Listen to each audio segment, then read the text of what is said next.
የኤንጋት የፈተና ቀን ተራዝሟል ወይ የሚለውን ጥያቄ ብዙዎቻችሁ እየጠየቃችሁኝ ስለሆነ በአጭሩ ልንገራችሁ። የትምህርት ምዘናና ፈተናዎች አገልግሎት ከዚህ በፊት የኤንጋት ፈተና የሚሰጠው ሐምሌ 29 እና 30 ምዝገባው ደግሞ የሚጠናቀቀው ሐምሌ 25 መሆኑን አሳውቆ ነበረ። ነገር ግን አሁን ምዝገባው እስከ ሐምሌ 29 ተራዝሟል ተብሏል።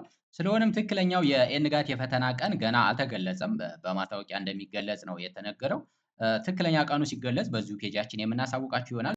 ስለሆነም ለፈተናው ዝግጅት ተጨማሪ ቀናቶችን አግኝታችኋል ማለት ነው። በመሆኑም በአጭር ጊዜ ዝግጅት ፈተናውን በቀላሉ ሊያሳልፏቸው የሚችሉ የንጋትና ጋት ቲዩቶሪያሎችን፣ ቲፖችን እንደዚሁም ከዚህ በፊት የተጠየቁ ጥያቄዎችን አካተን autotips.com ላይ ከታች ስላደረግን እነዚህን ቪዲዮዎች አሁኑኑ አፕላይ በማድረግ ማግኘት ትችላላችሁ። እስከ ፈተና ቀኑ ድረስ ጎግል ላይ autotips.com ብላችሁ ሰርች ስታደርጉ ይሄ ሆም ፔጅ ይመጣላችኋል።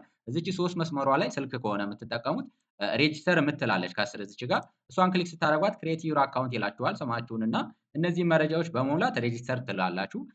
ዩዘር ኔም እና ፓስወርድ ክሬት አደረጋችሁ ማለት ነው። ዜን ድጋሚ እዚህ ሆም ፔጅ ላይ መታችሁ ሎጊን ነው የምትሉት። እዚህ ከስር ሎጊን የምትላለች አሁን ክሬት ያደረጋችሁትን ዩዘር ኔም እና ፓስወርድ በማስገባት ሎጊን ስትሉ ቹዝ ዩር ትሬኒንግ ኮርስ ኦር ፓኬጅ ይላችኋል። እዚህ ጋር ካሉ ኮርሶች ወደ ታች ሰርች አድርጋችሁ እናንተ የምትፈልጉት ላይ ኤንጋት ቲዩቶሪያል የሚል አለ። እሱ ላይ አፕላይ በማድረግ ሪኩዌስት መላክ ትችላላችሁ።